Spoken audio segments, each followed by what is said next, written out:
Hello student, তোমরা যারা ক্যালকাটা ইউনিভার্সিটির আন্ডারে থার্ড সেমিস্টারের ছাত্রছাত্রী আছো এবং তোমাদের রাষ্ট্রবিজ্ঞান সাবজেক্টে অনার্স আছে, তোমাদের জন্য আজকের ক্লাসটা খুবই গুরুত্বপূর্ণ।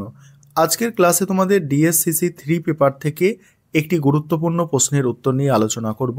প্রশ্নটা আছে, রাষ্ট্রবিজ্ঞান চর্চায় আচরণবাদী দৃষ্টিভঙ্গি আলোচনা করো, বা প্রশ্নটা ঘুরিয়ে আসতে পারে, রাষ্ট্রবিজ্ঞান চর্চায় আচরণবাদী দৃষ্টিভঙ্গির বৈশিষ্ট্যগুলি পর্যালোচনা করো, কি অর্থে একে একটি পদ্ধতিগত বিপ্লব বলে গণ্য করা যায়।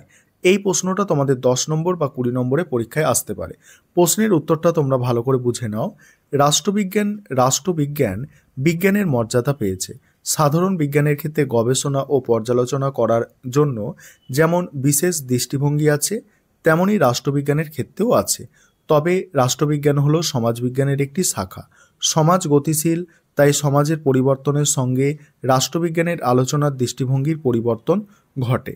দীর্ঘকাল ধরে রাষ্ট্রবিজ্ঞানের আলোচনায় যে দৃষ্টিভঙ্গি চলে আসছিল তার নাম সনাতন দৃষ্টিভঙ্গি, কিন্তু সমাজের পরিবর্তনের সঙ্গে সঙ্গে নতুন বা আধুনিক দৃষ্টিভঙ্গি গড়ে উঠেছে। বর্তমানে বিভিন্ন ধরনের আধুনিক দৃষ্টিভঙ্গি এসেছে, তার মধ্যে আচরণবাদী দৃষ্টিভঙ্গি বিশেষভাবে উল্লেখযোগ্য। এবার আছে আচরণবাদী দৃষ্টিভঙ্গির উৎপত্তি। আচরণবাদী দৃষ্টিভঙ্গি হলো একটি প্রতিবাদী দৃষ্টিভঙ্গি। সনাতন দৃষ্টিভঙ্গিতে বিভিন্ন রাজনৈতিক প্রতিষ্ঠান ও তাদের কার্যাবলী নিয়ে আলোচনা করে, বিভিন্ন ধরনের সরকার ও তাদের দোষগুণ নিয়ে আলোচনা করে, কিন্তু এই সব আলোচনার মাধ্যমে কোনো দেশের রাজনৈতিক ব্যবস্থা ও তার চরিত্র সম্পর্কে জানা যায় না। সেই কারণে এই দৃষ্টিভঙ্গির বিরুদ্ধে প্রতিবাদ স্বরূপ আধুনিক দৃষ্টিভঙ্গির জন্ম হয়েছে। রবার্ট ডাল এর ভাষায়, historically speaking the behavioural approach was the protest movement. তবে বেশি দিন আগের জন্ম হয়নি। 20 শতকের প্রথম দশকে মার্কিন যুক্তরাষ্ট্রে এই দৃষ্টিভঙ্গির উৎপত্তি হয়েছে। এবার দেখো আচরণবাদের সমর্থকদের মধ্যে গ্রাহাম ওয়ালাস, আর্থার বেন্টলি নাম বিশেষভাবে উল্লেখযোগ্য। গ্রাহাম ওয়ালাস তার হিউম্যান নেচার ইন পলিটিক্স এবং বেন্টলি তার দ্য প্রসেস অব গভর্নমেন্ট গ্রন্থে আচরণবাদের আলোচনার সূত্রপাত ঘটিয়ে নতুন যুগের সূচনা করেছে। এছাড়া রবার্ট ডাল ও ডেভিড স্টনের নাম উল্লেখযোগ্য। এবার আছে দেখো মূল বক্তব্য। আচরণবাদের বক্তব্যকে নিম্নলিখিতভাবে উপস্থাপন করা যায়। এরপরে আলোচনা করব। তার আগে যে বিষয়টা বলার আছে, তোমাদের জন্য অনলাইন কোচিং ক্লাস চলছে। তোমরা যদি কেউ পেইড ব্যাচে অ্যাডমিশন নিতে ইচ্ছুক থাকো বা স্টাডি মেটেরিয়াল পারচেস করতে চাও, তাহলে তোমরা নিচে যে নম্বরটা দেখতে পাচ্ছ এই নম্বরে যোগাযোগ করে পেইড ব্যাচে অ্যাডমিশন নিতে পারো বা স্টাডি মেটেরিয়াল পারচেস করতে পারো। দেখো, এবারে মূল বক্তব্য দেখে নাও। প্রথমত কি বলা হচ্ছে, আচরণবাদের মূল বক্তব্য হলো রাজনৈতিক প্রতিষ্ঠান আলোচনার মাধ্যমে সমাজ ব্যবস্থার আসল রূপ জানা সম্ভব নয়। এটি জানতে গেলে সমাজের ব্যক্তি বা গোষ্ঠী কী ধরনের আচরণ করে তা জানা দরকার, এবং সেই জানার অভিজ্ঞতার আলোকে রাজনৈতিক কাঠামো বিচার করতে হবে। কারণ আচরণবাদীরা মনে করেন কোনো ব্যক্তি বা গোষ্ঠীর আচার-আচরণ সমাজের কাঠামো থেকে গড়ে ওঠে। সুতরাং ব্যক্তিগত বা গোষ্ঠীর আচরণ বিশ্লেষণ করলে সমাজের চরিত্র জানা যাবে। দ্বিতীয়ত, আচরণবাদীরা রাজনৈতিক আলোচনার ক্ষেত্রে বৈজ্ঞানিক দৃষ্টিভঙ্গি গ্রহণের পক্ষপাতী। তারা রাষ্ট্রবিজ্ঞানে বিজ্ঞান শব্দটিকে বেশি গুরুত্ব দিতে চান। তারা বিশ্বাস করেন প্রাকৃতিক বিজ্ঞান যেমন বৈজ্ঞানিক পদ্ধতি ব্যবহার করা হয়, এখানেও সেই পদ্ধতি ব্যবহার করা সম্ভব। তৃতীয়ত দেখো, আচরণবাদীরা মনে করেন রাজনীতির আলোচনার ক্ষেত্রে মূল্যবোধ প্রতিষ্ঠার প্রয়োজন নেই। কোনো ঘটনা কেন ঘটে এবং কিভাবে ঘটে তার মধ্যে তারা রাজনৈতিক আলোচনা সীমাবদ্ধ রাখতে চান।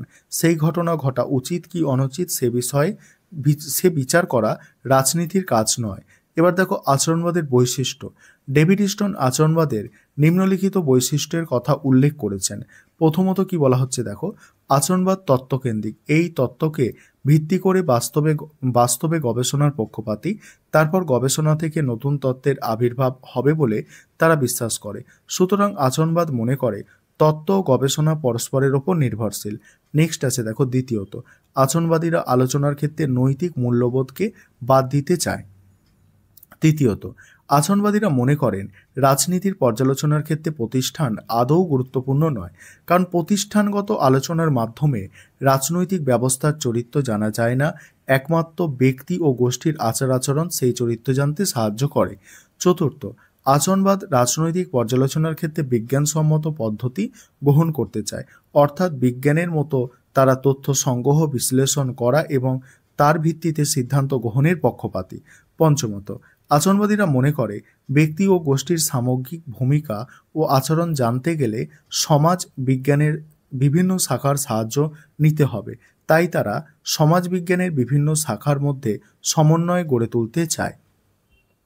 ষষ্ঠত, আচরণবাদীরা মনে করে রাজনীতির মূলে আছে ক্ষমতা, তাই তারা রাজনীতির আলোচনায় ক্ষমতাকে বেশি গুরুত্ব দিতে চায়।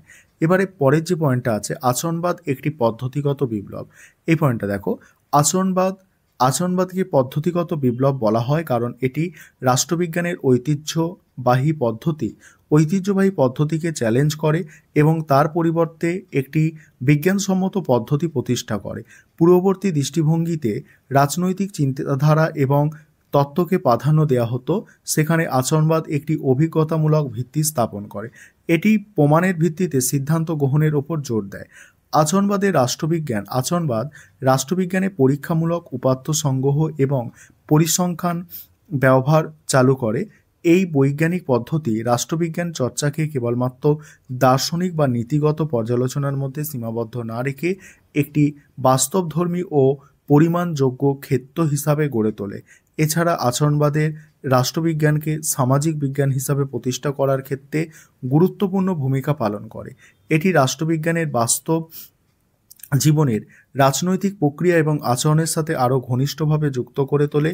এর ফলে রাষ্ট্রবিজ্ঞান গবেষণার ক্ষেত্র প্রসারিত হয় এবং রাজনৈতিক প্রক্রিয়ার সম্পর্কে গভীরতর বিশ্লেষণ সম্ভব হয়। তারপরে সমালোচনায় কি বলা হচ্ছে দেখো, প্রথমত, এই দৃষ্টিভঙ্গি রাজনৈতিক প্রতিষ্ঠান যেমন শাসন বিভাগ, বিচার বিভাগ প্রভৃতিকে অবহেলা করেছে, অথচ এগুলিকে বাদ দিয়ে রাষ্ট্রবিজ্ঞান আলোচিত হতে পারে না। দ্বিতীয়ত, আচরণবাদী দৃষ্টিভঙ্গি রাজনীতি বিশ্লেষণ করতে গিয়ে কঠিন ভাষা প্রয়োগ করে বিষয়বস্তুকে জটিল করে তুলেছে।